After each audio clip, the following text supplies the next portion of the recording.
सभी अभ्यर्थियों को नमस्ते। अभी आप सब लोगों से रिक्वेस्ट है कि अपना अपना माइक म्यूट कर लीजिए। हमारी क्लास ये समझ लीजिए कि स्टार्ट हो गई है, ठीक है। अब जैसे आते जाएंगे हम उनसे बात करते जाएंगे। और अभी जो आज नए हैं फटाफट अपना अपना परिचय दे दें तो बहुत अच्छा लगेगा। तो प्लीज़ इंट्रोड्यूस योर सेल्फ, बहुत शॉर्ट में आप फटाफट बताएं। और मेरी रिक्वेस्ट है आपसे कि जैसे मैंने अपना वीडियो ऑन कर रखा है ऐसे आप लोग भी अपना अपना वीडियो ऑन कर लीजिए तो ज़्यादा बेहतर रहेगा। और जो भी परिचय दे रहा है कम से कम उनका तो वीडियो ऑन होना ही चाहिए। हम साक्षात्कार की तैयारी कर रहे हैं और साक्षात्कार के लिए फेस टू फेस सामने आना ही पड़ता है, आना ही पड़ेगा आपको, और इसलिए ज़्यादा आपका कॉन्फिडेंस डेवलप होगा इससे। चलो स्नेहा बी ए लर्नर, फटाफट बताओ। तुम्हारा माइक पहले म्यूट अनम्यूट करो। Okay. Yes, sir. Sorry. My name is Sneha Arora, sir. And I have secured 137 marks in PRT General category. Very nice, 100% आपका नंबर आएगा, आप तैयारी करो। Yes Thank you so much, sir. Yes, ऐसा लग रहा है। मैं गारंटी नहीं दे रहा हूँ, है ना। Sir, thank you so much. It is a very, very positive response. Thank you. Yes हमेशा बी पॉजिटिव। 110 आता तो भी मैं यही बोलता, है ना। Thank you, sir. लेकिन 137 को बोल रहे हैं मतलब कुछ है। ओके, कहाँ Yes, से हो, sir. कहीं Yes, पढ़ा sir. रही हो, फटाफट बताओ। सर मैं हाँ हाँ, कहीं पढ़ा रही हो। सर यस सर, मैंने एक्चुअली पहले पढ़ाया था सर। मैंने 1.5 ईयर पढ़ाया है पीआरटी और टीजीटी साइंस। उसके बाद मुझे एज अ पीआरटी भी अरे बाप मौका मिला पढ़ाने का। पीआरटी भी हो, देन सर टीजीटी साइंस भी हो, सारी सर चीजें हैं।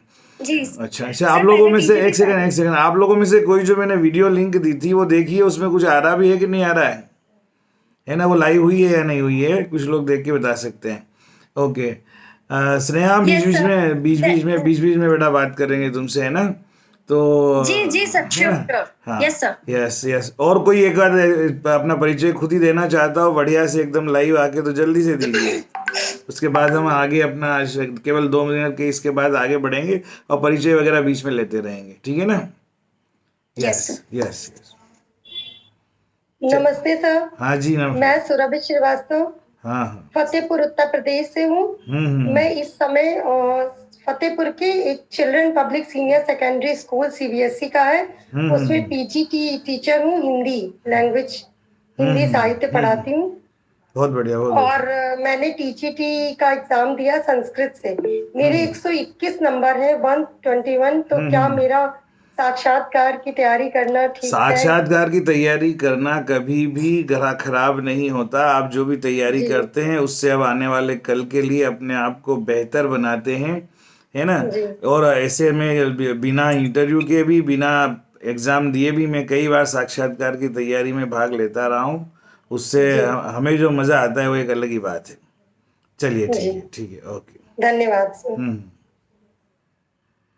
मैंने बोला था आप लोगों से, वो यूट्यूब लाइव किसी ने देखा, यूट्यूब लाइव किसी ने देखा दूसरी लिंक को क्लिक करके अपने किसी मोबाइल में।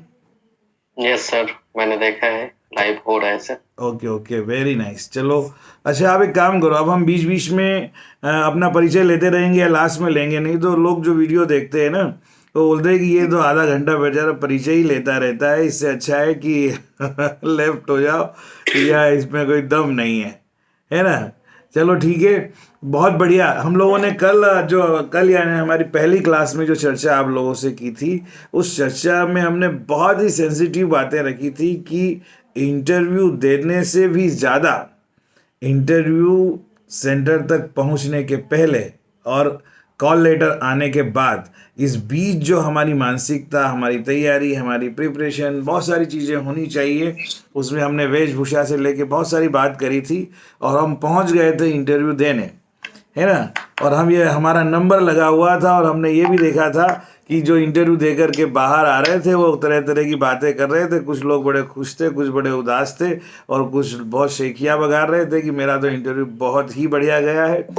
और आसपास के हमारे कुछ साथी पूछ रहे थे कि बता यार तेरा कौन सा क्वेश्चन पूछा था, वो नोट कर रहे थे और उसको लगा कि ये क्वेश्चन तो मैंने पढ़ा ही नहीं। तो उस समय किताब खोल रहा है, कोई नोट्स ले गया है, वो लगता है कि अभी 10 मिनट में सारी तैयारी हो जाएगी। तो इस तरह की कुछ निगेटिव चीज़ों से हमें बचना है। एक बार पूरी तरह देखो, जो आता है वो आता है, जो नहीं आता है वो नहीं आता है। अब मैं इंटरव्यू सेंटर पर पहुंच गया हूं, मुझे अपना बेस्ट परफॉर्मेंस करना है और सबसे बड़ी बात कि मुझे ईमानदार बने रहना है। सामने वाले को घुमाने की कोशिश बिल्कुल भी नहीं करना है और ना करना चाहिए। तो जैसे अब आइए अपन चलते हैं इंटरव्यू कक्ष के अंदर। ठीक है, घंटी बजी, हमारा नाम पुकारा गया और हम लोग इंटरव्यू रूम के अंदर चले गए। वहाँ सामने देखा कि 4 से 5 लोग बैठे हुए हैं और एक खाली कुर्सी लगी हुई है जो हमारे लिए है। ठीक है ना, तो हम वहाँ जाकर पहुँच जाएंगे। जब आप अंदर जाते हैं ना, तो आपको जाते से ही कोई नहीं बोलता है प्लीज़ बी सीटेड, बैठिए, है ना। जब वो बोलते हैं बैठिए तो वो thank you so much sir, बहुत बहुत धन्यवाद आपका कह के आप भी बैठ जाइए, क्योंकि बैठना ज़रूरी है ना। और अगर वो नहीं कहते हैं तो उनसे पूछ लीजिए कि सर मैं बैठ सकता हूँ क्या। ठीक है, उनकी परमिशन लेके बैठ जाइए, क्योंकि खड़े खड़े तो इंटरव्यू दिया नहीं जाता। ठीक है ना, चलिए बैठ गए आप, आपको बिठा दिया गया। अब आपको बोलना नहीं है कुछ भी, आपने थैंक यू सो मच बोल दिया जो आपको बोलना था। अब वहाँ से क्वेश्चन होंगे। पहले देख लीजिए कि एक्चुअली इंटरव्यू में पैनल में कितने लोग होते हैं, कितने लोग होना चाहिए, उसमें से कौन कौन होते हैं, ये मैं आपको बता रहा हूँ, है ना। जो मोस्ट इम्पोर्टेंट मार्किंग करने वाले, आपका निर्णय करने वाले सदस्य होते हैं, वो 4 सदस्य होते हैं, 5 भी हो सकते हैं, लेकिन जहाँ तक अभी तक का मेरा जो आइडिया अनुभव है वो 4 होते हैं। उन 4 में से एक जो मेंबर होता है वो केंद्रीय विद्यालय संगठन का होता है। वो assistant commissioner, principal, senior most teacher, कोई भी अधिकारी हो सकता है।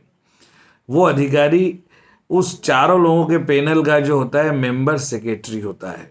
ठीक है ना, जो इंटरव्यू पैनल होता है उनमें से एक केवीएस का जो अधिकारी होता है वो उनका मेंबर सेक्रेटरी होता है। और एक और दूसरा उसमें होता है जो किसी दूसरी संस्था का अधिकारी होता है ना। मान लीजिए चंडीगढ़ में कर रहे हैं इंटरव्यू, तो पंजाब यूनिवर्सिटी का हो सकता है, चंडीगढ़ में अगर कोई यूनिवर्सिटी है, शिमला में उधर उत्तराखंड की कोई यूनिवर्सिटी है, तो किसी भी यूनिवर्सिटी का प्रोफेसर या एचओडी, हेड ऑफ डिपार्टमेंट हो सकता है। ठीक है, बाकी और 2 सदस्य रहते हैं। उन 2 सदस्यों में से एक वाइस चेयरमैन हो सकता है। जो मैंने बताया ना, भी जो एक तो केवीएस का अधिकारी रहेगा उसको जनरली बनाया जाता है मेंबर सेक्रेटरी, और एक जो बाहर का अधिकारी रहेगा जो सबसे सीनियर भी रहता है उस पैनल में, वो होता है उसका अध्यक्ष, उस इंटरव्यू बोर्ड का अध्यक्ष होता है ना, ताकि केवीएस का अधिकारी भी किसी प्रकार से पक्षपात न कर पाए। इसलिए बाहर की संस्था के किसी अच्छे अधिकारी को, अध्यक्ष को, उसको प्रेसिडेंट बनाया जाता है, चेयरमैन बनाया जाता है उस इंटरव्यू बोर्ड का, उस इंटरव्यू पैनल का। बाकी 2 सदस्य बचे, उनमें से एक सदस्य किसी कॉलेज का प्रोफेसर हो सकता है, केंद्रीय विद्यालय का बहुत सीनियर मोस्ट टीचर या प्रिंसिपल भी हो सकता है, या किसी बाहर स्टेट गवर्नमेंट का, एनसीईआरटी का या सीबीएसई का या न्यूपा वगैरह, या बहुत सारी संस्थाएं जो सरकारी है, उनका कोई ऐसा विद्वान हो सकता है जो अपने विषय का पारखी है, वो आपसे प्रश्न पूछेगा सब्जेक्ट के, है ना। तो वो जो एक जो बंदा होता है वो सब्जेक्ट के क्वेश्चन पूछने के लिए होता है, लेकिन इसका मतलब ये नहीं कि अदर क्वेश्चन नहीं पूछ सकते, वो अदर क्वेश्चन में भी शामिल हो सकता है, लेकिन एक सब्जेक्ट एक्सपर्ट होता है। तो आप समझ लीजिए आज जिस सब्जेक्ट का आप इंटरव्यू देने जा रहे हैं, उस सब्जेक्ट में कई वर्षों का अनुभव रखने वाला, उसमें विशेषज्ञता हासिल करने वाला व्यक्ति आपसे प्रश्न पूछ रहा है, तो आप घुमाएंगे तो किसको घुमाएंगे, है ना, डेफिनेटली। इसलिए हम उनकी बात को काट करके अपनी बात सिद्ध करने का मतलब गलत प्रयास न करें। अगर वो सही में गलत है, आपको घुमा रहे हैं, तब तो आप तर्क के साथ अपनी बात रखिए। ये मैंने इंटरव्यू पैनल का परिचय दिया। और एक और सदस्य जो होता है वो एक तरह से ऑब्जर्व करता है आपकी बॉडी लैंग्वेज, आपकी सारी चीज़ें, है ना, और उस हिसाब से वो मार्किंग करता है। ये चारों लोग मार्किंग करते हैं। मान लीजिए 60 नंबर का इंटरव्यू है ना, तो ये सब लोग 4-5 पॉइंट बने रहते हैं, उनके सामने एक कागज होता है, उसमें उस पॉइंट्स में 4-5 बिंदु होते हैं। एक बिंदु होता है आपका सब्जेक्ट नॉलेज नंबर 1, है ना। एक बिंदु उसमें होता है कि ओवरऑल परफॉर्मेंस आपका कैसा रहा इंटरव्यू में। एक होता है आपका डेमो या प्रेजेंटेशन, कि आप प्रेजेंटेशन कैसे देते हैं अपने सब्जेक्ट का पढ़ाने में। ठीक है ना।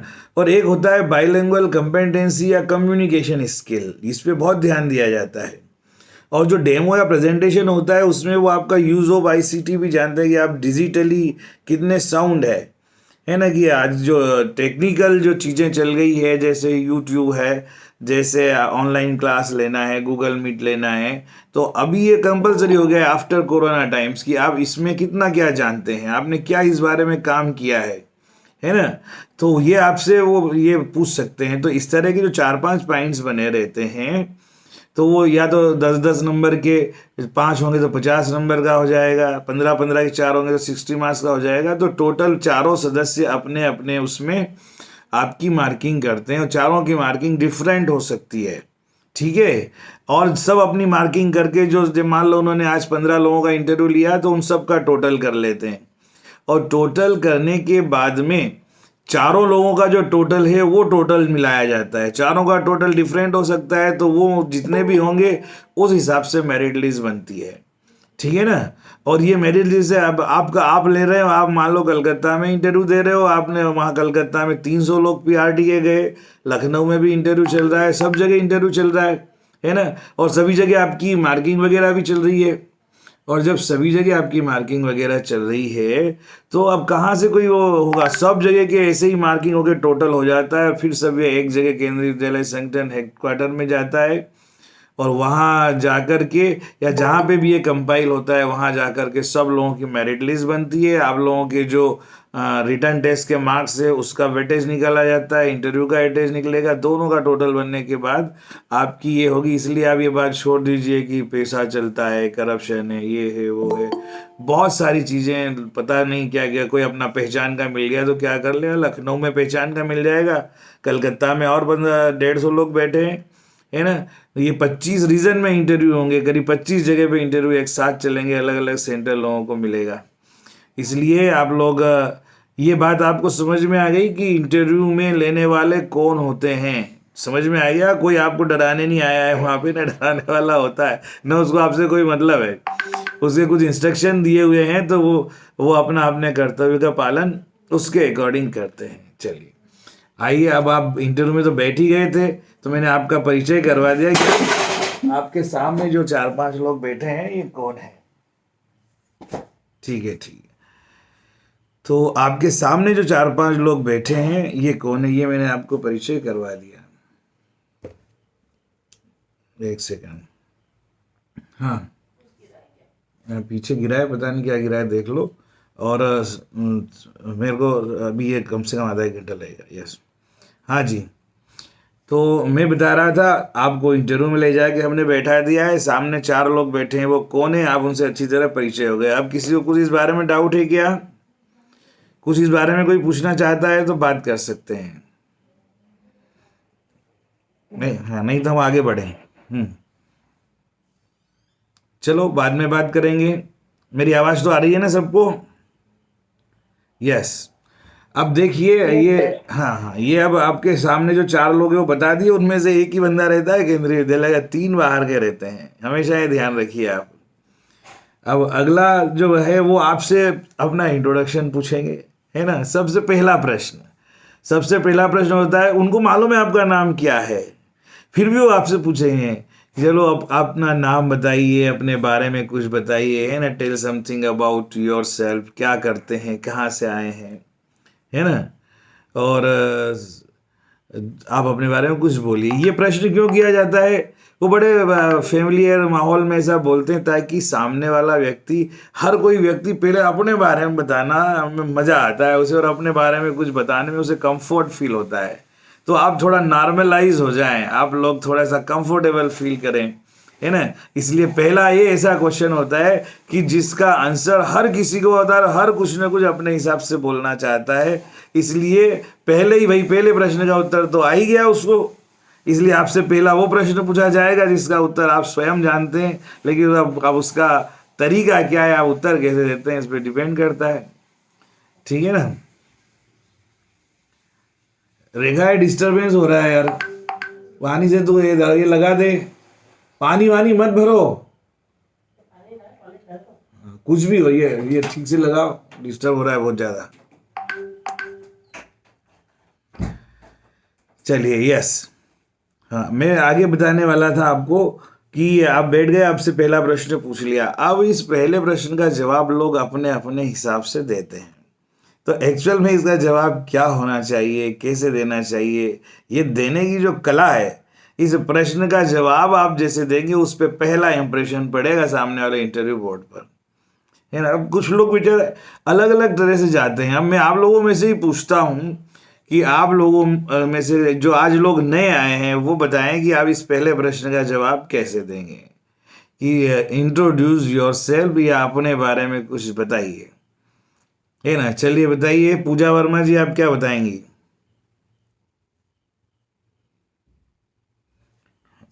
Hello, sir. My name is Pooja Verma, yes, and I have scored 132 marks in TGT Maths, hmm and I have completed my Masters in Maths, hmm and I have cleared level 1 and level 2 of CTET also. Hmm And now I am giving tuitions to students from class 6 to 9th. हम्म। अच्छा, आप ये बताएंगे भाई, उसमें number बताने की जरूरत नहीं है, नंबर कॉन्फिडेंशियल होते हैं, इसको डिस्क्लोज नहीं Yes, किया sir. जाएगा। I have just tell this to you only. हाँ, हमें बता दिया चलेगा, लेकिन वहां पे ये नहीं बताना है नंबर, है ना। Thank you. हाँ बिल्कुल नहीं हाँ, सर. अच्छा, Okay. चलो ठीक है। और क्या बताएंगे, मैं इसके बारे में आगे बताऊंगा। कुछ और इस कैंडिडेट से पूछते हैं कि इस प्रश्न का जवाब आप लोग कैसे देंगे, कौन देना चाहता है, क्योंकि हर कोई इसका उत्तर देना चाहता है ना। चलो, अब बिल्कुल सर. पूजा वर्मा जी के बाद में कौन देना चाहेगा? पूजा वर्मा जी, आप कहाँ की रहने वाली हैं? Sir, I am from Hisar, Haryana. Very nice. अभी कहीं जॉब कर रहे हो? नहीं सर, फिलहाल मैं गुजरात में हूँ. My husband is working here. Gujarat में क्या, कौन सी कंपनी में मैनेजर है? नहीं sir, he is working in income tax department. अच्छा, गवर्नमेंट डिपार्टमेंट में है। सर चलो भैया, उनका नंबर वगैरह कुछ हमको भेज देना, हमें इनकम टैक्स डिपार्टमेंट का भी पता नहीं कहाँ बिल्कुल शायद सर, है ना। हाँ जी. वेरी नाइस मैडम, बहुत बढ़िया। तो अच्छा है, अपनी क्वालिफिकेशन को हमेशा समाज के लिए हम उन लोगों के हित में उपयोग करें, ये बहुत जरूरी है। हाँ जी. चलिए, आपने जो भी परिचय दिया ठीक है, मैं आगे और इसके बारे में बताऊंगा। चलो, ये जो स्नेहा बेटा, कैसे बताओगे आप? Thank you sir. Yes yes yes, sir. हाँ बताइए। सर मैं जी सर. बोलो सर बोलो। मैं ऐसे बताऊंगी कि good morning sir and ma'am. First of all, I would like to thank all of you for giving me opportunity to introduce myself. My name is Sneha Arora and I was born and brought up in Roorkee, Uttarakhand. I am creative and enthusiastic person. I have done my BA from Shri Suman University, Uttarakhand. After my graduation, I started preparing for a job. Meanwhile, I used to help my younger ones in their studies, and I realized I was good in teaching and can do much better in this field. Therefore, I opted for BEd in 2016. Started my BEd from Shri yes Suman yes, University. अच्छी बात है, अच्छी My बात है। hobbies are doing sketching, art and crafts. I okay, have basic knowledge of computer skills. My short-term goal is to get this job, and my long-term goal is that I want to be PGT in mathematics. Yes, Lastly, I am a quick learner and believe in learning from my past mistakes. That's all about myself. Thank you. Okay, very nice very nice, है ना। देखो, हम जब भी अपना परिचय दें तो उसको मैक्सिमम 2 मिनट में कोशिश करें कि कंप्लीट कर दें बहुत बेहतर तरीके से, क्योंकि बाकी और भी क्वेश्चन सर कितना 1 मिनट? नहीं, 2 मिनट ले सकते हैं, मैक्सिमम 2 मिनट, है ना। और उसमें हम पहले से हम क्या क्या बताना है ये हम नोट अच्छा, करके अच्छा, रखें, वो मैं आपको बताऊंगा कि क्या क्या आपको बताना है ना। यस, अनुपमा मौर्य जी। सर एक क्वेश्चन था, क्या ना यार? हाँ बिल्कुल। एक डाउट था सर. सर एक्चुअली मेरा बीएड वैसे मतलब अगर हम बीएड ये बताएं कि कॉरेस्पॉन्डेंस है तो ये नेगेटिव नहीं, कुछ कॉरेस्पॉन्डेंट कुछ निगेटिव नहीं होता है। देखो, जितनी भी यूनिवर्सिटियां, जितने भी कोर्स है, गवर्नमेंट चला रही है। गवर्नमेंट जो चला रही है वो सबके भले के लिए, अच्छे के लिए चलाई है ना। ऐसा ऐसा ऐसा बता रहे नहीं, बहुत सारी यूनिवर्सिटी ऐसी है। अरे बहुत, एक सेकंड, बहुत सारी यूनिवर्सिटीज और बहुत सारे कॉलेज ऐसे भी होते हैं। आपने देखा होगा कोरोना टाइम्स में घर पे लिख के आंसर भेजे गए हैं और लोगों ने 90-80% भी लाए हैं। लाए, ये गवर्नमेंट की योजना है। अब वो तो योग्य हो गया ना व्यक्ति, फिर इंटरव्यू में सारी योग्यताएं समझ में आ जाती है किसको कितना आता है, चाहे वो 95% वाला हो या 55 वाला हो सकता है 55 करने वाले का परफॉर्मेंस बहुत बेटर हो। मैं आपको ऐसे भी एग्जांपल बता सकता हूँ कि जिन बेचारों का कट ऑफ रिटर्न टेस्ट में 90 कट ऑफ गया था पिछली बार 2018 में एक सब्जेक्ट का, तो एक जो लेडी है उसका कट ऑफ 90 ही था। ठीक है ना। अब आप सोचो उनको क्या आशा होगी कि मेरा सिलेक्शन होगा कि नहीं होगा, क्योंकि जो स्टार्टिंग हुई थी मार्क इस मेरिट लिस्ट की वो 140 के आसपास से हुई थी और इनका कट ऑफ 90 था, है ना। तो 90 कट ऑफ गया और 140 है, कितना ज़्यादा डिफरेंस है। लेकिन आप बात मानेंगे कि हो सकता है जिसका 140 या 150 मार्क्स आया हो वो पीछे रह गया, और ये जो 90 का, इसको 60 के मार्क्स का जो इंटरव्यू था, इसमें 60 आउट ऑफ 60 के लगभग मिले, 55 से 60 के बीच में, और सिलेक्शन हुआ और मेरिट में हाइट में ये ऊपर थी। ठीक है ना। अभी ये दोनों में काम चल रहा है, तो अभी हेलो सर, 10-20 मिनट रुक जाओ। सर हाँ जी। सर, एक्चुअली ना मेरा बीएड ना सिर्फ प्राइवेट उससे ही है और मैंने उसी ड्यूरेशन में पढ़ाया भी अरे है। कोई बात नहीं, कोई टेंशन नहीं, आपका बीएड कैसे भी हो कुछ फर्क नहीं तो पड़ता। सर हम बता सकते हैं मतलब कि हमने कॉरेस्पॉन्डेंस। जबरन क्यों बताओ, आप वो बताने का, आप है ना, ओके, मैंने ओके, बोला ओके, कि थैंक यू सो मच आप सर, वो थैंक यू। चीजें बताइए जिससे सामने वाला ज्यादा प्रभावित हो, जिस पर और क्वेश्चन वो करे, वो चीज बिल्कुल भी मत बताइए, है ना। देखो, एक ये महर्षि वैदिक विश्वविद्यालय है, उससे आपने कोई डिग्री की है, तो आप उसको क्यों बताएंगे जबर कि मैंने इस डिग्री के। कुछ यूनिवर्सिटियां मतलब बहुत वो मायने नहीं रखती, या कोई 5 स्टार 3 स्टार नहीं है ना। तो आप ऐसी चीजें तभी बताएं जब उस पर क्वेश्चन पूछा जाए। यस, चलो और कोई एक से और पूछ लेते हैं, फिर हम।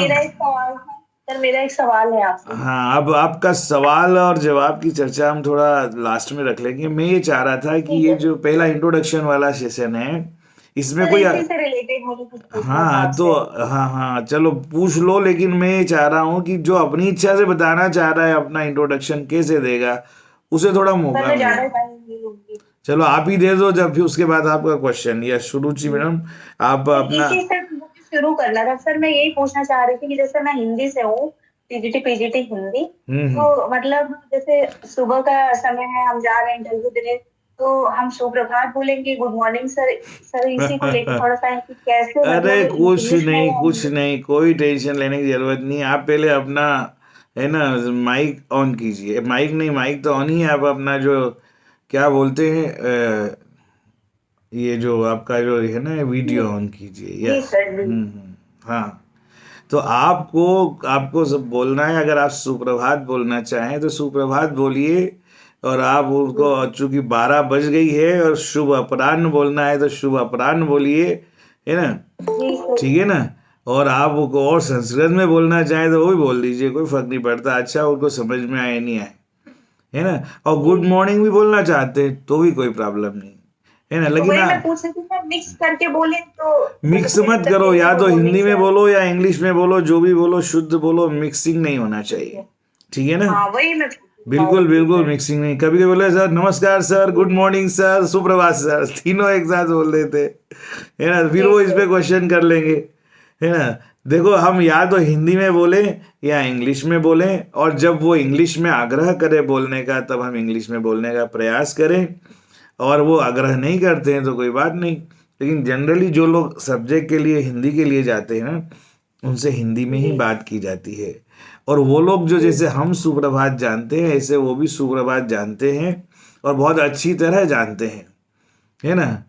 और इसलिए किसी प्रकार की कोई चिंता करने की हमें ज़रूरत ही नहीं है। इस बारे में बिल्कुल तनाव रहित होकर के आप अपना काम कीजिए। ठीक है। तो हाँ, और जहाँ धन्यवाद की, धन्यवाद, बार बार thank you sir, thank you so much sir, जबरदस्ती एक्टिंग करना पड़े आपको अगर किसी चीज में, वो मत कीजिए। जो आपके दिल से निकलता है और बेहतर तरीके से निकलता है वो आप कीजिए। उस पर फिर कोई क्वेश्चन करे तो फिर आप उसको जवाब दीजिए, है ना कि मैं इसमें कंफर्टेबल फील करता हूँ, ये मेरे दिल से निकलती है और दिल की बात दिल तक टच हो जाती है, तभी तो सर आपने मुझसे क्वेश्चन किया, है ना। इसीलिए मैंने इसको अपने से बोला, क्योंकि मैं इसको कंफर्टेबल फील करती हूँ और मैं समझती हूँ कि भारतीय होने के नाते कोई भी शब्द हमारा पराया नहीं है। ना मुझे अंग्रेजी से कुछ तकलीफ है, ना मुझे हिंदी से कुछ तकलीफ है। लेकिन बचपन से मैंने जो सीखा है, जो समझा है, या जो जिस भाषा को हमें सम्मान करना चाहिए और यहाँ नहीं करेंगे तो फिर कहाँ करेंगे, और मैं सम्मान नहीं करूँगी तो मेरे विद्यार्थी फिर इस चीज़ का सम्मान कैसे करेंगे। इसलिए मैंने बोला अगर ऐसा कोई क्वेश्चन उठता है उस पर तो आप समझा सकते हैं, ठीक है ना। चलिए, और कोई तो अपना सर इंग्लिश इंग्लिश की जानकारी होनी चाहिए हमें, हिंदी के है तो। बिल्कुल, देखो जो भी दुनिया का कोई भी व्यक्ति हो उसे अंग्रेजी की जानकारी आना चाहिए, थोड़ा बहुत इंग्लिश में बोलना आना चाहिए, और इंग्लिश में लिखना और इंग्लिश में पढ़ना तो हर किसी को आना ही चाहिए। क्योंकि आज की जो हमारी डेली लाइफ है, जो हमारा जीवन है, इसमें इसके कोई बहुत सारे ऐसे पक्ष है कि अगर हमें अंग्रेजी नहीं आएगी तो कहीं हमें अपने स्वास्थ्य से समझौता करना पड़ेगा, कहीं हमें सैलरी से समझौता करना पड़ेगा, हमें कई कई जगह समझौते की जरूरत पड़ेगी। इसलिए इंग्लिश से घृणा तो होना ही नहीं चाहिए भाई। ठीक है, अच्छी बात है, लेकिन माँ का सम्मान माँ की जगह होता है, मौसी का मौसी की जगह होता है ना। इसका मतलब ये थोड़ी कि आंटी खराब हो गई तो उनसे बात ही नहीं करना, वो ऐसी है। माँ तो माँ है, लेकिन ये है कि किसी के भी सामने हमारी माँ को अगर किसी ने कुछ बोला, वहां प्रश्न नहीं होना चाहिए, ठीक है ना। ये बात है। और अंग्रेजी भाषा अगर हम ना छोड़ कैसे सकते हैं। आप बताइए, डॉक्टर के पास जाओगे, पर्ची में इंग्लिश में लिखेगा, दवाई लेने जाओगे तो आपको इंग्लिश में देगा, और आपको पढ़ नहीं पाए और कोई दूसरी दवाई दे दी तो निपट नहीं जाएंगे हम, है ना। बहुत सारी टर्म्स एंड कंडीशन और अदालत और कोर्ट के फैसले और सारी चीज़ें आजकल इंग्लिश में होती है। हमें कहने पर हमें ट्रांसलेशन दिया जाता है हिंदी का, और फिर भी लिखा होता है कि गड़बड़ी हुई तो इंग्लिश का ही ट्रांसलेशन होके होगा। जब तक हमारी ये संवैधानिक व्यवस्था है अंग्रेजी के संबंध में, तब तक हम इस संवैधानिक व्यवस्था के अगेंस्ट नहीं जा सकते, और उसमें हमारा भला भी नहीं है, ठीक है ना। तो ऐसी बहुत सारी जगह है जहाँ पे अंग्रेजी, आप देखो एडवर्टाइजमेंट आता है कोलगेट का, साबुन का, शैम्पू का, कॉस्मेटिक्स का, बहुत बढ़िया हिंदी में आता है, हिंदी की कविताएं रहती है ना। बाल टूट कर एक महिला के सिर से गिर जाते, उड़ते उड़ते कहाँ जाते हैं, और उसमें पता नहीं, और काश इन्हें लिवॉन मिला होता, और ऐसी लंबी सी कविता थी उसमें, है ना। तो ऐसी कई चीज़ें हैं। तो हिंदी में एडवर्टाइज आएंगे, जब आप खरीदने जाएंगे तो सब कुछ आपको छपा हुआ उस पर इंग्लिश में मिलेगा, उसका लेवल वगैरह सब तो पढ़ना पड़ेगा, और आपको उसी में इंग्लिश में लिखा होता है कि इसमें इसका इंग्रेडिएंट्स क्या है, कौन हमारे स्वास्थ्य के लिए कौन सी चीज़ इसमें लाभदायक है, कौन सी हानिकारक है, ठीक है ना। चलिए, ओके, है ना। नहीं तो फिर अब हमारा ये सेशन मुझे लगता है कि कहीं और ज़्यादा लंबा ना, आधा घंटा में हो गया है। तो मैं कुछ चीज़ें आपको इम्पोर्टेंट बता दूं, फिर आप अपना क्वेश्चन आंसर सेशन रख देना, ठीक है ना। अब देखो सब लोग, सर जी 15-20 मिनट और लगेगा। कोई नहीं सर जी, हाँ बिल्कुल, हाँ। चलिए, अब क्या होता है ये, अब हम आते हैं इंट्रोडक्शन सेशन। अपना चल रहा है, आप लोग अपने हिसाब से इंट्रोडक्शन अपना दे रहे हैं, ठीक है ना। ये नाज़दाना मैडम, आप अपना माइक म्यूट रखिए। किसी का भी माइक अगर म्यूट नहीं रहता है तो डिस्टरबेंस होता है ना। चलिए, मैं अभी कुछ चीज़ें आपको बता दूं फटाफट, जो बहुत ज़रूरी है। देखो, इंट्रोडक्शन में जब आपसे पूछा जाता है कि आप अपने बारे में बताइए, तो आप अपने बारे में वो चीज़ें लिख लीजिए पहले इसकी तैयारी के लिए, कि ये 10 चीज़ें मैं अपने बारे में बता सकता हूँ। फिर उसमें से निकालिए कुछ चीज़ों को, कि ये चीज़ें जो मैं जिस पोस्ट के लिए मैं जा रही हूँ, उस पोस्ट की सुटेबिलिटी को, उस पोस्ट के लिए मैं कितनी बेहतर हूँ, मेरे परिचय से भी ये झलकना चाहिए, है ना। कि मैं अगर अपना इंट्रोडक्शन दूं तो सामने वाले को लगे कि मैं वो जिस पद के लिए मेरा इंटरव्यू ले रहा है उसके लिए मैं एक बेहतर कैंडिडेट हूँ। तो वो चीज़ें आप बताइए। जैसे कुछ लोगों ने बताया ट्यूशन लेना, ये लेना, है ना, तो आप बताइए बाकायदा कि मैं यहाँ का रहने वाला हूँ, है ना, ये इस चीज़ के लिए ये हमारा जो स्थान है, या अपना आपका हर कोई जिला, हर कोई गांव, शहर किसी न किसी चीज़ के लिए प्रसिद्ध होता है। आपके परिचय से पता होना चाहिए ये जो जहाँ से आया है, जहाँ का रहने वाला है, इसे मालूम है कि उस जगह की हिस्ट्री क्या है, उसके प्रसिद्ध उस होने का कारण क्या है। थोड़ा सा मतलब कि भाई मैं यहाँ से आई हूँ, या इस जगह इस काम के लिए, इस नाम के लिए प्रसिद्ध इस शहर की मैं निवासी हूँ। ठीक है ना? मेरा जन्म कब हुआ था, कब नहीं हुआ था, कहाँ हुआ था, ये सब बोलने की ज़रूरत नहीं, उनके पास डाटा है आपके। ठीक है ना? तो ये फिर भी जनरली बोला नहीं जाता, इससे आपकी पोस्ट के इंटरव्यू पे कोई विशेष प्रभाव नहीं पड़ने वाला। आप अपना परिचय दीजिए और माता पिता का नाम और विशेषता भी बताएं ना। तो ऐसे बताइए जैसे लगता है कि वो ही चाहते हैं कि ये पोस्ट के लिए आप बेहतर है, वो भी जानते हैं और आप इसके लिए हैं, है ना, कि मेरे पिताजी बिजनेसमैन है, उनका नाम ये है, लेकिन उनका सपना भी है कि मैं केंद्रीय विद्यालय में एक अच्छा शिक्षक बनूं और समाज के लिए कुछ करूं। ऐसी एक लाइन उसमें जोड़ दीजिए, है ना। जब भी आपको ये, तो उसमें मेरी माता जी ये है और उनका स्वभाव ऐसा है। जैसे जनरली माता पिता के बारे में, हमारी जन्म तिथि के बारे में डिटेल देने की जरूरत नहीं, आप अपने विशेषताएं उसमें बताइए कि tell something about yourself. तो आप अपनी एजुकेशन के बारे में स्पेशली बताइए, है ना, अपनी रुचि के बारे में बताइए। जैसे अभी स्नेहा ने कुछ चीज़ें इसमें से बताई थी कि मेरी एजुकेशन इतनी है, मैंने इस यूनिवर्सिटी से ये किया है, और वहाँ पे आपका अचीवमेंट क्या रहा, है ना, कि मैं इसमें डिबेट वगैरह में इसमें भाग लिया करती थी, एक्स्ट्रा करिकुलर एक्टिविटीज़ में मैंने इतने सारे प्राइज जीते हैं, इसमें मैं प्रथम आती थी, द्वितीय आती थी। शुरू में मैं बहुत हेजिटेट होती थी, लेकिन बाद में कॉन्फिडेंस डेवलप होता गया, और एक दिन मैंने ये वाला प्राइज़ जीता, मैंने स्टेट को रिप्रेजेंट किया, मैंने डिस्ट्रिक्ट को रिप्रेजेंट किया। ये आप अपने बारे में बताइए। इससे क्या होगा कि इसके लिए उनको अलग से क्वेश्चन नहीं पूछना पड़ेंगे, आपके परिचय में वो आपकी सारी विशेषताएं निकल के आ जाएगी, जो आपको एक बेहतर कैंडिडेट के रूप में साबित करती है। वो आपके खानदान के बारे में पूछने के लिए, आपके जन्म के बारे में, और आपका मकान भवन कौन सी गली में कहाँ है, इसके लिए नहीं बैठा है ना। वो ये जानना चाहता है कि आप वो जिस पद के लिए आए हैं, उस पद के लिए आप बेहतर कितने हैं, उपयोगी कितने हैं, इफेक्टिव कितने हैं, और आपकी क्वालिटी क्या है। तो देखिए कि एक ही क्वेश्चन का आंसर लोग डिफरेंट तरीके से देते हैं, इसका इंट्रोडक्शन वाले का, लेकिन सबके जो देने के तरीके होते हैं उनमें से कोई ना कोई तरीका तो बेस्ट होता है, जिससे ये पता लगता है कि इसने बहुत बढ़िया बोला, है ना। तो जब हम मॉक टेस्ट रखेंगे ना आप लोगों का, अभी तो हम केवल इंटरव्यू के बारे में कुछ क्लास ले रहे हैं, जिसमें आप पहले से बहुत कंफर्टेबल हो जाए और इंटरव्यू के लिए अच्छे से प्रिपेयर हो जाए। फिर हम आप लोगों का एक एक कैंडिडेट का मॉक इंटरव्यू हम ले लेंगे, जिससे आपको पूरा कॉन्फिडेंट कर देंगे कि आप दुनिया में ना, यहाँ के अमेरिका में चले जाओ इंटरव्यू देने, कहीं भी चले जाओ, आपको जहाँ जाना हो, लेकिन आपके चेहरे पे जरा सी शिकन न रहे, ऐसा मजबूत बनाने की हम कोशिश करेंगे। तो ये जो इंट्रोडक्शन वाला पार्ट है, ये आपको मैंने बताया, ठीक है ना। तो इस इंट्रोडक्शन वाले पार्ट के बाद वो ये पूछते हैं जनरली कि आप ये जिस पोस्ट के लिए इंटरव्यू देने आए हैं, इसमें आपका क्या एक्सपीरियंस है, क्या आपने कहीं पढ़ाया है ना, आपका क्या कोई अचीवमेंट रहा है, ये पूछते हैं। जनरली पहले एक्सपीरियंस पूछते हैं। तो आप देख लीजिए कि आपका अनुभव क्या है। अगर आपने किसी विद्यालय में पढ़ाया है, तो उस विद्यालय में अपने पढ़ाने के अनुभव बताइए, अपना कोई अचीवमेंट रहा हो बताइए। आपने किसी बच्चे को 25 नंबर लाता था और आपकी वजह से 70-80 नंबर लाने लगा, ये थोड़ा सा बताइए, बताना पड़ेगा, है ना। और आपने उसमें क्या फील किया हो इस जॉब को करते हुए, कि मुझे लगा कि इसके मतलब टीचिंग से तो बेहतर कोई दूसरी चीज़ ही नहीं है, कि है ना, बाकी सब नौकरियों में तो लोग मशीनों से, कंप्यूटर से और दूसरी चीज़ों से भिड़ते हैं, लेकिन ये है जिसमें हम सीधा सीधा जीते जागते इंसान को गढ़ते हैं, है ना।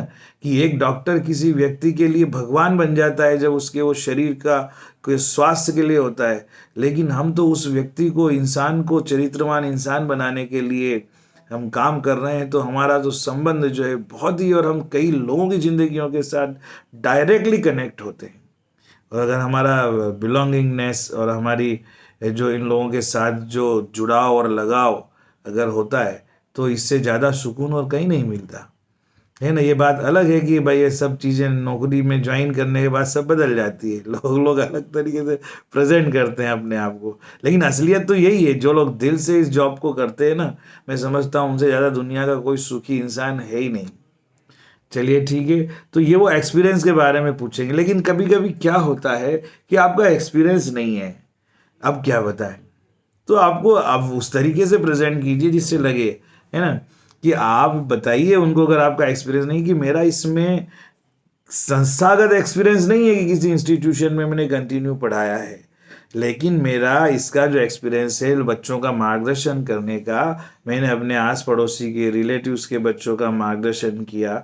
मैं निःशुल्क उनको जो है 1 घंटे 2 घंटे गरीब परिवार के बच्चों को पढ़ाता हूँ, या कोई भी मुझसे, या मैं अपना यूट्यूब चैनल चलाती हूँ, या मैं जो भी है कि मैं जो ट्यूशन्स या जो ये लेती, मैं इस संस्था से जुड़ी हुई, मतलब जो भी मैं मुझे लोगों की मदद करने में, उनको एग्ज़ाम पास करवाने में, उनका कॉन्सेप्ट क्लियर करने में, चूँकि मेरा सब्जेक्ट नॉलेज है और उनको बताने से मुझे भी अच्छा लगता है, तो मैं हेल्प करती हूँ। और मेरे सहयोग से बहुत सारे बच्चों ने, ये ऐसे कुछ बच्चे नाम देखिए, तो अगर हो तो कि वो कुछ बच्चे जो है मेरिट में भी आए हैं, और कुछ बच्चों ने वो मुझे बहुत मानते हैं, और मुझे लगा कि मुझे इस एक्सपीरियंस के लिए अब इस क्षेत्र में जाना चाहिए, क्योंकि ये बहुत ही बढ़िया चीज़ है। तो जब जब मैं 4-6 बच्चों को के लिए काम करके इतनी खुश हूँ, तो जब एक क्लास में 40 बच्चे होंगे, दिन भर में 6 पीरियड लेना पड़ेंगे, 300 बच्चे होंगे, तो मेरी खुशियों का तो ठिकाना ही नहीं रहेगा, है ना। इसको इतना बढ़िया तरीके से, प्रभावशाली ढंग से आप बताएं जब एक्सपीरियंस की बात आती है तो, और उसमें अचीवमेंट अगर आपके कोई है तो उस अचीवमेंट की ओर इशारा जरूर कीजिए। और स्टार्टिंग में ही एक क्वेश्चन आपकी एजुकेशन के बारे में भी होता है, हालांकि उनके पास आपका कागज रखा हुआ है, उसमें लिखा हुआ है कि आप MA B.Ed MSc B.Ed क्या क्या है, लेकिन वो क्वेश्चन इसलिए पूछते हैं कि अपनी एजुकेशन के बारे में बताओ, कहाँ से आपने MA किया, BA किया, हायर सेकेंडरी कहाँ से किया। फिर आपको इसलिए पूछते हैं कि इसमें पूछेंगे कि आपने बोल दिया कि मैंने PhD किया, तो बोले PhD का आपका टॉपिक क्या था, आपने इस पे कैसे सर्च किया, है ना। अब भले ही अगर हमने कहीं से नकल मार के PhD की हो, या किसी दूसरे ने हमारे लिए थीसिस लिखी हो, लेकिन वो क्वेश्चन हमसे पूरे पूछेंगे तो उसके अनुकूल जवाब हमें तैयार करना होगा, है ना। तो पहले से ही रखे कि हमारी क्वालिफिकेशन BSc में, BA में, MSc में, MA में, या 12th में, या चाइल्ड पेडागोजी में, या उसमें मेरे ये सब्जेक्ट है, टीचिंग सब्जेक्ट मेरे ये थे D.Ed B.Ed में, तो उसमें आप उसके बारे में आपसे पूछा जा सकता है। तो डेफिनेटली वो आपसे जब एजुकेशन के बारे में पूछेंगे तो आपको अपनी एजुकेशन के अकॉर्डिंग संभावित प्रश्नों की सूची बना लेना चाहिए। और आपका एक बात ध्यान कि आप अपने एजुकेशन लाइफ में आपका कमांड अपने सब्जेक्ट के किस टॉपिक पर बेहतर था, जिस पे आज भी आपसे कोई पूछे तो आंख बंद करके आप बता दें। जैसे हिंदी वाले होते हैं, कोई अलंकार बहुत बेहतर तरीके से पढ़ाते हैं, कविताएं बहुत अच्छे से प्रेजेंट करते हैं लय गति सुर के साथ में, उनको बिल्कुल भी शर्म नहीं आती है, और बिल्कुल भी संकोच नहीं होता है, और बहुत ऐसा लगता है कि बिल्कुल आवाज़ भी बहुत बढ़िया है, प्रभावशाली ढंग से सुनाते हैं। कुछ लोग कहानी स्टोरी टेलिंग उनकी इतनी बढ़िया होती है कि उनको बहुत मज़ा आता है। कुछ लोग स्टूडेंट लाइफ में डिबेट में, कोई नाटक में, कोई खेल कूद में, उनकी कौन कौन सी गतिविधियों में आप अपने कॉलेज लाइफ में, स्कूल लाइफ में रहे हैं, तो उनको ये भी ज़रूरत पड़े तो इस पर भी डिस्कशन और क्वेश्चन पूछा जा सकता है। लेकिन आप इन सब की तैयारी करके रखिए कि आप उनको ऐसी कौन सी बेहतर चीज़ें बता सकते हैं अपनी लाइफ और अपने एक्सपीरियंस के बारे में, जिससे उनको लगे कि यही तो हमें ज़रूरत है। क्योंकि केंद्रीय विद्यालय में क्लास 1 से लेके 12 तक, नेशनल लेवल तक बच्चे डिबेट में, कल्चरल आइटम्स में, खेल कूद में, कई तरह की गतिविधियां हैं जिसमें वो पहले क्लस्टर लेवल, फिर रीजनल लेवल, फिर स्टेट लेवल तक जाते हैं, है ना। तो इन चीज़ों का ज्ञान आपको अपने टीचिंग एक्सपीरियंस के बारे में होना चाहिए। ये आपके एजुकेशन से रिलेटेड क्वेश्चन पूछा जाएगा। फिर एक क्वेश्चन ये आ सकता है कि आप अपने आप को इस पोस्ट के लिए सबसे बेहतर कैंडिडेट क्यों मानते हैं, ठीक है। तो इसके बारे में जब आप, बेटा 10 मिनट रुक जाओ, है ना, आ रहे हैं केवल 10 मिनट में। चलिए ठीक है, अभी ये चीज़ें कुछ हमने आपको बताई, और मैं अब आगे जो बताने वाला हूँ आप लोगों को अगले सेशन में, एक तो ये कि आप अपनी पोस्ट के लिए खुद को सबसे बेहतर कैंडिडेट क्यों समझते हैं। आप अपना अपना जब का अगला सेशन होगा हमारा आधा 1 घंटे का, तो इस पे आप अपने हिसाब से तैयारी करके रखिए, क्योंकि ये बहुत ही इम्पोर्टेंट, बेहद इम्पोर्टेंट क्वेश्चन है कि आप अपने आप को सबसे सुटेबल कैंडिडेट क्यों समझते हैं, नंबर 1। ठीक है ना। दूसरा क्वेश्चन आपका पूछा जा सकता है कि आप अपने सब्जेक्ट को पढ़ाने से पहले, यानी बिफोर एंटरिंग द क्लासरूम में प्रवेश करने से पहले आप अपने सब्जेक्ट को कैसे प्रिपेयर करके जाएंगे कि आप और बच्चों के बीच में इतनी ज़बरदस्त बॉन्डिंग हो कि बच्चे आपको सबसे बेहतर शिक्षक समझे और आपको लाइक करें, है ना। आप में ऐसी कौन सी विशेषताएं हैं जिससे जो है बच्चे आपको ही सबसे श्रेष्ठ शिक्षक समझे, और अपने सब्जेक्ट पे आप जो क्या कमांड आपकी है, क्या बेहतर आप कर सकते हैं अपने सब्जेक्ट में जो दूसरे लोग जनरली नहीं करते हैं, है ना। तो इन क्वेश्चन पर हम आगे चर्चा करेंगे।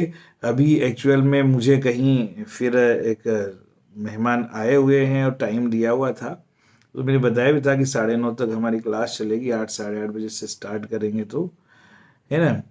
ठीक है, तो अब ये मेरे अपना बहुत सारे कामों में मैं अत्यधिक व्यस्त हूँ, बावजूद उसके चूंकि डिमांड आती है और मेरा शौक भी है, मैं चाहता हूँ कि हमारे देश के विद्यालयों को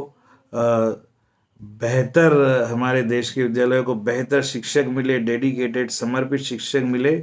ऐसे शिक्षक न मिले जो केवल सैलरी के लिए इस व्यवसाय में आते हैं और शिक्षक बनने के बाद अपने सारे दायित्व को भूल जाते हैं, है ना। जो चीज़ें इंटरव्यू में कहते हैं, इंटरव्यू के लिए जो तैयारियां करते हैं और जितनी मेहनत करते हैं, वो सारे बाद में पता नहीं कहाँ चले जाते हैं। तो इससे बेहतर से बेहतर शिक्षक देश को अगर मिलते हैं तो समाज किसी न किसी रूप में उनसे प्रभावित होता है और उसका लाभ समाज को मिलता है।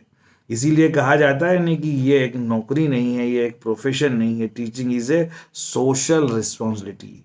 ये सोशल रिस्पॉन्सिबिलिटी क्यों है, इस पर भी एक क्वेश्चन बन सकता है, हम आगे की इसमें आप लोगों को बताएंगे। ठीक है, तो आप लोग सब बैठे, धैर्यपूर्वक सुना, आप सबको बहुत बहुत धन्यवाद, थैंक यू वेरी मच, है ना।